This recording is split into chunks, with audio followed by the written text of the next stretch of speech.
Mia, how many times did you rewrite that message before sending it? Which message? The one to your friend.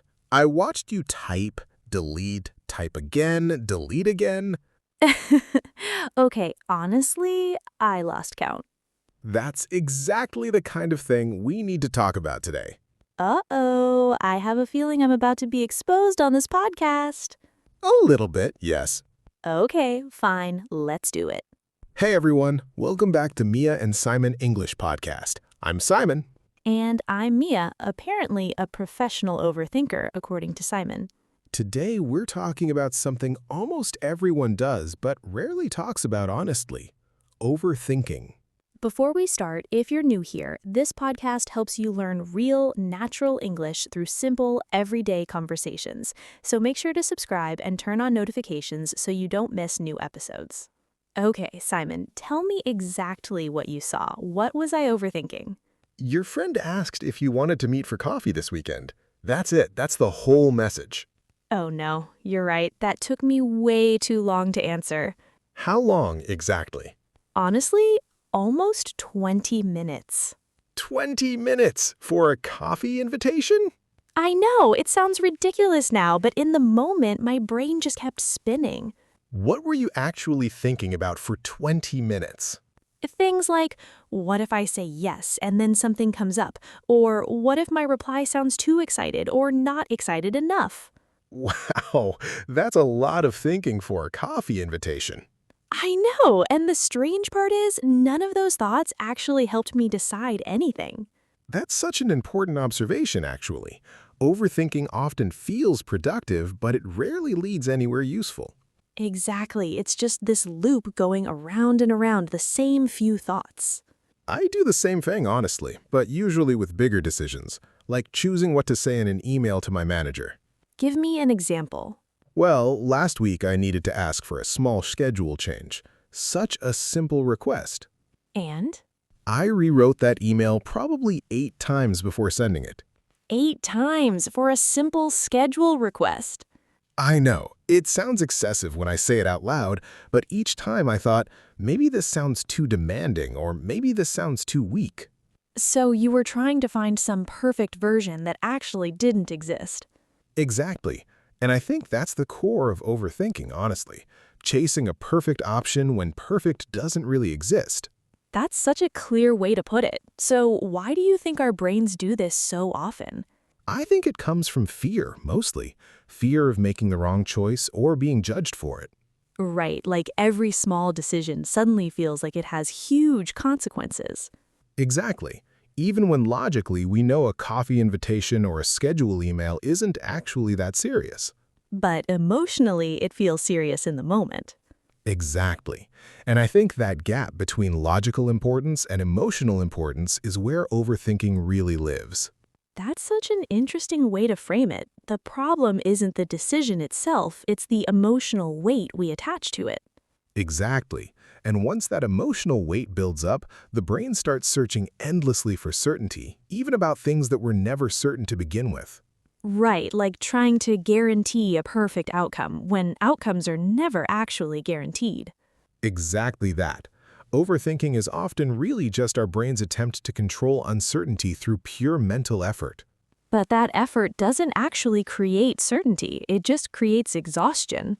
Exactly. And I think that's such an important realization. Thinking more doesn't automatically mean deciding better. Sometimes it actually makes deciding harder the more you think about it. Exactly. Past a certain point, more thinking just adds confusion instead of clarity. I want to talk more about where this pattern actually comes from and why some people overthink more than others. So, why do you think some people overthink so much more than others? I think a big part of it comes from childhood, honestly. How people were taught to handle mistakes growing up. Say more about that. Well, if someone grew up being harshly criticized for small mistakes, they often learned that mistakes are dangerous, not just inconvenient. So, overthinking becomes a way to avoid mistakes at all costs.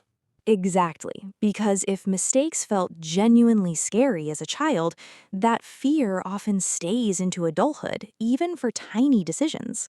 That makes so much sense. It's not really about the coffee message, it's about an old fear showing up in a new situation. Exactly. The situation changes, but the underlying fear pattern stays the same. I think perfectionism plays a role here too, honestly.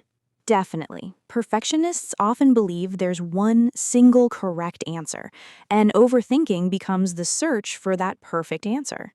Even when, like we said earlier, that perfect answer usually doesn't even exist. Exactly. So the search becomes endless because you're chasing something that was never actually there to find. That's such an exhausting way to live, honestly, constantly searching for something impossible. It really is. And I think a lot of overthinkers don't even realize that's what they're doing. What do you mean? I mean, they think they're being careful or responsible, not realizing they're actually chasing an impossible standard. So, overthinking can disguise itself as diligence or thoroughness. Exactly, which makes it even harder to recognize as a problem because it looks productive on the surface. That's such an important point. It doesn't look like anxiety, it looks like careful thinking. Right, and that disguise is exactly why so many people struggle with it for years without addressing it directly. Okay, what about social media? Do you think that's made overthinking worse in recent years? Oh, definitely. I think social media has added a whole new layer to this problem. How so? Well, now almost every decision, even small ones, can potentially be seen and judged by other people.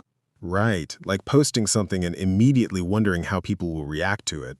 Exactly. That constant potential audience adds pressure to decisions that used to feel completely private. So, even choosing a photo to post can trigger the same overthinking pattern we talked about with that coffee message. Exactly the same pattern, just with a much bigger, more public audience involved. That's honestly a little exhausting to think about. How many small decisions now carry that extra weight? It really is. And I think a lot of people don't even notice how much mental energy that constant awareness takes. Okay, let's talk about something specific. What actually happens in the brain when someone overthinks? Is there a clear pattern? I think, in simple terms, the brain gets stuck replaying the same thoughts repeatedly without ever reaching a clear conclusion. Like a song stuck on repeat but with thoughts instead of music. Exactly that comparison.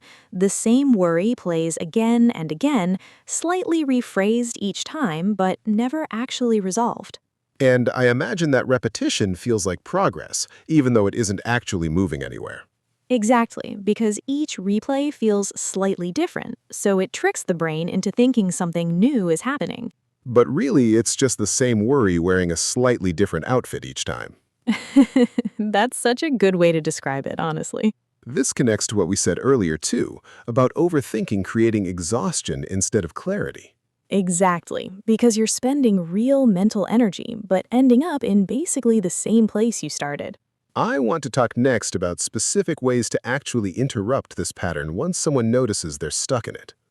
Okay, so once someone notices they're stuck in that repeating loop, how do they actually interrupt it? I think one really helpful technique is setting a specific time limit for a decision, especially small ones. What do you mean by a time limit? Like telling yourself, I have 2 minutes to decide how to reply to this message, and then actually sticking to that limit.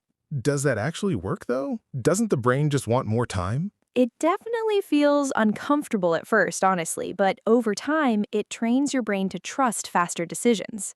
So it's like building a new habit, not just forcing one decision. Exactly, because the more you practice deciding quickly on small things, the less scary it feels over time. That makes sense. Small decisions become practice for trusting yourself in general. Exactly that. And I think that trust is really the core thing overthinking slowly damages. What do you mean by damaging trust? Well, every time you overthink instead of deciding, you're quietly telling yourself, I can't trust my own judgment. Oh, that's such an important point. Overthinking isn't just wasting time, it's reinforcing self-doubt, too. Exactly. And that self doubt then makes the next decision even harder, creating a cycle that gets worse over time. So breaking the pattern early actually protects your confidence, not just your time. Exactly right. Confidence and decision making speed are much more connected than people usually realize. Okay, what's another technique that helps interrupt overthinking? I think physically writing down the thought instead of just replaying it mentally can be really helpful too. Why does writing it down make such a difference? Because thoughts feel much bigger and scarier when they're just floating around in your head, repeating endlessly. Right, like they take up more space mentally than they actually deserve. Exactly. But once you write the exact worry down clearly, it often looks much smaller and more manageable on paper. That's such an interesting effect. Same thought, but different emotional weight just from writing it down. Exactly. And sometimes writing it down even reveals how illogical the worry actually was in the first place. I think this connects to journaling we mentioned in an earlier episode too, actually. Definitely, the same underlying principle just applied specifically to overthinking here. Okay, what about talking to someone else? Does that help interrupt the loop too? Absolutely. I think saying the worry out loud to another person often breaks the pattern almost immediately. Why do you think that happens? Because explaining something out loud forces you to organize the thought clearly instead of letting it stay vague and repetitive. Right, you can't really ramble in circles the same way when you're talking directly to someone else. Exactly. And often, just hearing yourself say the worry out loud makes it obvious how small it actually is. I've experienced that myself, honestly. Something feels huge in my head but sounds almost silly once I say it out loud. Exactly. That gap between internal thought and spoken words is honestly one of the most powerful tools against overthinking. What about physical movement? Does that help interrupt overthinking too, similar to what we said about mood in a previous episode? Definitely. I think movement genuinely helps shift mental patterns, not just emotional ones. How so? Well, overthinking often happens while sitting still, staring at a screen or a wall. Movement physically breaks that stillness. So changing your physical state can help change your mental state too. Exactly. Even a short walk can create enough distance from a thought to see it more clearly afterward. This really does connect to so many of our previous conversations, honestly. Movement, writing, talking, all working together. Exactly. None of these techniques exist in isolation. They all support each other in breaking these repetitive patterns. I want to talk next about what happens when overthinking isn't just occasional but becomes a constant daily struggle. So, what happens when overthinking isn't just occasional but becomes a constant daily struggle for someone?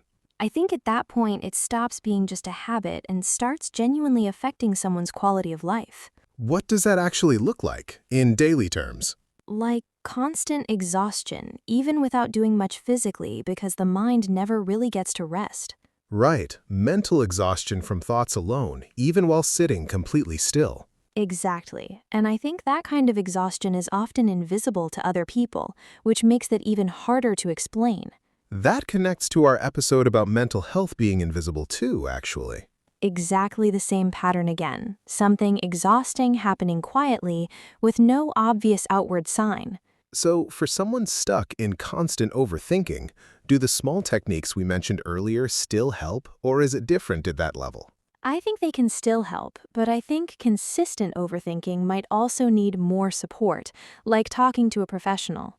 Right. Small daily habits are useful, but they're not always enough for something that's become deeply constant. Exactly. And I think there's no shame in needing more support for something that's affecting daily life that seriously.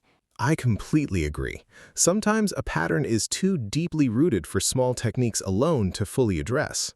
Exactly. And recognizing that difference is actually really important, rather than blaming yourself for techniques not working perfectly. That's such an important point. Not every level of overthinking is the same, and solutions probably shouldn't be treated the same either. Exactly right. Occasional overthinking about a text message is very different from constant, exhausting mental loops every single day. Okay, let's talk about relationships specifically. Does overthinking affect how people interact with others too? Definitely. I think overthinking can create a lot of unnecessary distance in relationships, actually. How so? Well, if someone overthinks every text, every tone of voice, every small interaction, it becomes exhausting to communicate naturally. Right. Conversations start feeling like something to analyze instead of something to simply enjoy. Exactly. And that constant analysis often creates distance, even when the other person didn't do anything wrong at all. That must be really difficult for both people involved, honestly. It really is. The overthinker feels exhausted internally, and the other person often feels confused about what's actually happening. Because from the outside, it might just look like distance without any clear explanation. Exactly. And I think that's why talking openly about overthinking when possible can really help relationships too. So it's not just an internal, personal problem. It quietly affects the people around us, too. Exactly. Overthinking rarely stays completely contained within one person's mind. It usually ripples outward eventually. This makes me think about something else, too. Does overthinking ever have any positive side, or is it purely negative? That's such a good question, honestly. I think some careful thinking is genuinely useful, especially for important decisions. Right. We're not saying never think carefully about anything.